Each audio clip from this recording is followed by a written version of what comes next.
இப்ப நம்ம இன்சூரன்ஸ் எடுக்கலாம்.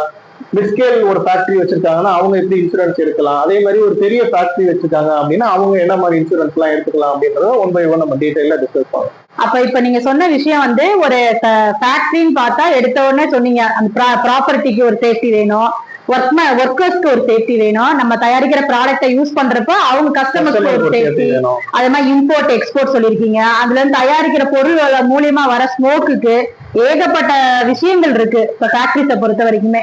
இப்ப இவ்வளவு விஷயங்களுக்கு இதுக்கெல்லாம் என்ன சொல்யூஷன் இருக்கு? இன்சூரன்ஸ் மூலியமா என்ன இன்சூரன்ஸ் பாலிசிஸ் வந்து இருக்கு. இப்ப நான் சொன்ன மாதிரி வந்து இப்ப ப்ராப்பர்ட்டியை வந்து நம்ம அந்த ப்ராப்பர்ட்டிக்கு ஏதாவது டேமேஜ் ஆகாம பாதுகாக்கணும். இல்ல அந்த மாதிரி டேமேஜ் ஆயிருச்சு அப்படின்னா அது இன்சூரன்ஸ் நம்ம பண்ணி வச்சிருந்தோம்னா அது மூலியமா நம்ம வந்து இழப்பீடு வந்து வாங்கிக்கலாம்.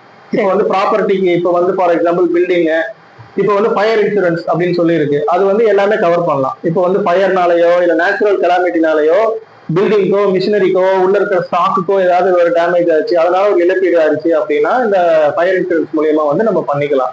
அது போக வந்து மிஷினரிக்குன்னு சொல்லி தனியா இன்சூரன்ஸ் பாலிசி இருக்கு. ஏன்னா மிஷினரி பிரேக் டவுன் ஆயிடுச்சுன்னா அவங்களுக்கு நிறைய லாஸ் ஆகும். அந்த பிசினஸ் வந்து இன்டரப்ட் ஆகும். அவங்களால வந்து அந்த ப்ரொடக்ஷனை வந்து அவங்களால பண்ண முடியாது. ஸோ மிஷினரிக்கு வந்து மிஷினரி லாஸ் ஆஃப் ப்ராஃபிட் அப்படின்னு சொல்லிட்டு ஒரு இன்சூரன்ஸ் பாலிசி இருக்கு. மிஷினரி பிரேக் டவுன் இன்சூரன்ஸ் அப்படின்னு சொல்லிட்டு தனியா ஒரு பாலிசி இருக்கு.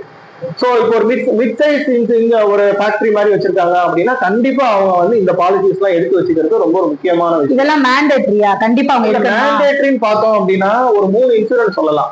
இப்ப அந்த ஃபேக்டரியில இருக்கக்கூடிய வெஹிக்கிள்ஸ் இருக்குல்ல, அந்த வெஹிக்கிள்ஸ்க்கு வந்து தேர்ட் பார்ட்டி இன்சூரன்ஸ் வந்து மேண்டேட்டரி. ஒரு லாரியோ இல்ல ட்ரக்கோ வச்சிருக்காங்க, இல்ல வந்து கார் வச்சிருக்காங்க, ஒரு டாடா ஏஸ் வச்சிருக்காங்கன்னா அதுக்கு as per the government rule வந்து அந்த வெஹிக்கிளுக்கு வந்து தேர்ட் பார்ட்டி இன்சூரன்ஸ் வந்து மேண்டேட்டரி. அது போக வந்து ஒர்க்மேன் காம்பன்சேஷன் வந்து கண்டிப்பா எடுத்துக்கணும். இப்போ இஎஸ்ஐல வந்து ஒரு சில ஸ்டாக் வந்து கவர் ஆகல அப்படின்னா அவங்களுக்கு எல்லாம் கண்டிப்பா வந்து அந்த எம்ப்ளாயில அந்த compensation insurance, workmen compensation insurance வந்து எடுத்துக்கணும். அது போக வந்து பப்ளிக் லைபிலிட்டி இன்சூரன்ஸ் சொல்லி ஒரு இன்சூரன்ஸ் இருக்கு. பப்ளிக் லைபிலிட்டி இன்சூரன்ஸ்னா என்னன்னா, இப்போ நான் ஏற்கனவே சொன்னேன்ல, அந்த ஃபேக்டரியில தயாரிக்கிற அந்த பொருட்கள் மூலியமா, பொல்யூஷன் மூலியமா, அந்த ஸ்மோக் மூலியமா பப்ளிக்கு ஏதாவது ஒரு ப்ராப்ளம் ஆயிடுச்சு, ஒரு ஹசார்டஸ் மெட்டீரியல்ஸ் வந்து அவங்க அந்த ஃபேக்டரியில யூஸ் பண்றாங்க, இப்போ தீ பற்றக்கூடிய பொருட்கள் அந்த மாதிரி யூஸ் பண்றாங்கன்னா பப்ளிக் லைபிலிட்டி வந்து மேண்டேட்டரியா எடுக்க சொல்றாங்க கவர்மெண்ட்ல.